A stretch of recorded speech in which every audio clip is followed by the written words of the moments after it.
तर तयार आहे एकदम झटपट अशी 5-10 मिनिटात होणारी ही पालक पचडी किंवा पालक चटणी. अप्रतिम होते. भातासोबत काय, तुम्ही भाकरी चपाती सोबत सुद्धा खाऊ शकता. तर पहा, अप्रतिम झाली.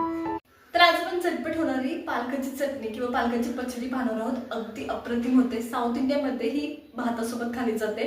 खरं तर तुम्ही भाजी चपाती पोळी सोबत फुलक्यासोबत सुद्धा ट्राय करू शकता. अप्रतिम लागते आणि खूप सोपी आहे. 5 मिनिटात होते. तर चला सुरू करूया. एक कांदा टाकतोय, ओबड चिरून घेतलाय. वाटण करणार आहोत याचं, त्याच्यामुळं.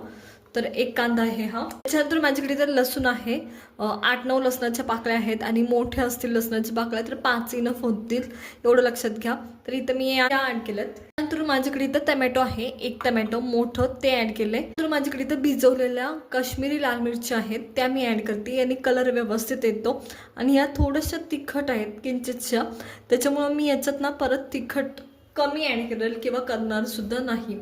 तर चला हे मी वाटून घेते, एकदम पेस्ट करायची. तर इथं याची ही पेस्ट करून झाली आहे. पहा, या पद्धतीने करून घ्यायची. पचडी किंवा चटणी बनवायला आपण सुरुवात करतोय पालकाची. त्याच्यासाठी मी इथं तेल घेतले, 1 चमचा आहे ते. व्यवस्थित गरम झालंय, वाफा येतं ते. त्या टायमाला मी याच्यात नाही जिरी आणि मोहरी टाकते. गॅस बंद करून द्यायचा जर खूप तेल गरम झालं असेल, नाहीतर जिरी आणि मोहरी करपून जाते. जिरी आणि मोहरी व्यवस्थित तडतडू द्यायची. त्याच्यानंतर माझ्याकडे नाही का जिरी मोहरी व्यवस्थित तडतडली ना, माझ्याकडे हरभऱ्याची डाळ आहे, ती व्यवस्थित ब्राऊन कलर होईपर्यंत परतून घ्यायची. माझ्याकडे इथं उडदाची डाळ आहे, ती परतून घ्यायची ब्राऊन कलर येईपर्यंत.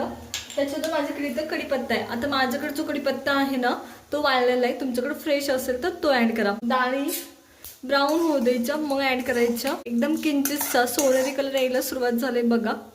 या टायमाला मी हा कढीपत्ता ऍड करतेय. त्याच्यानंतर मी आपण केलेलं वाटण होतं ते याच्यात सगळं ऍड करतेय. वाटण व्यवस्थित तेलामध्ये परतून घ्यायचे.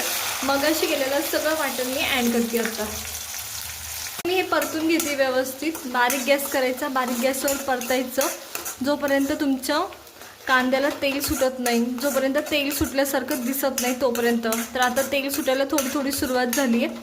पहा, या पद्धतीने. आता वाटण करताना मीठ ऍड केलं असेल तर ते पहिलं लक्षात ठेवायचं ह्या टायमाला. आणि त्याच्यानंतर मी तर ओबड कट केलेली पालक आहे, ती मी ऍड करते याच्यात. ही सर्व या पद्धतीने आणि थोडी ऍड करत जायची आणि मिक्स करत जायची. तर ही भाजी, ही चटणी फार अप्रतिम लागते. तुम्ही कशासोबतही खाऊ शकतात. नॉर्मली साऊथमध्ये भातासोबत खाली जाते. तर हे या पद्धतीने परतून घ्यायचं. आणि पालक एकदम टाकायची नाही, नाहीतर सगळ्या पालकाला ती चटणी लागत नाही. तर इथं मी ही शिल्लक राहिलेली पण पालक ऍड करून घेते सर्व. हे बारीक गॅसवर परतून घेते. आता जोपर्यंत व्यवस्थित परतली जात नाही तोपर्यंत मीठ ऍड करायचं नाही. चटणीत म्हणजे वाटण करताना केलं असेल तर ठीक आहे, पण जोपर्यंत पालक पूर्ण मऊ होत नाही तोपर्यंत नाही ऍड करायचं. पालक व्यवस्थित परतून घेतली आहे एकदम व्यवस्थित. आता मी ह्याच्यात कोणतेच एक्स्ट्रा मसाले ऍड केले नाही, हळद सुद्धा ऍड केलेली नाही. तुम्हाला हवे असेल तर नक्की करू शकता.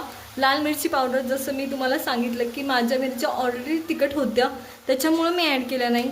पण तुम्हाला हवे असेल, गरज असेल तर नक्की करायची आहे. त्याशिवाय भाजीला चटणीला चव येणार नाही. तर हे व्यवस्थित मिक्स केले. आता मी मीठ ऍड करणार आहे. तर याच्यात मी चवीनुसार मीठ ऍड करते आणि हे परत एकदा हलवायचं व्यवस्थित. आता ताट झाकून व्यवस्थित शिजवून घ्यायचं जोपर्यंत तेल सुटत नाही तोपर्यंत. शक्यतो 5 ते 7 मिनिटं लागतात, त्याच्यावर लागत नाहीत. त्याने तुमच्या आतमधली हरभऱ्याची डाळ सुद्धा व्यवस्थित तोपर्यंत शिजते आणि चटणी सुद्धा अप्रतिम होते.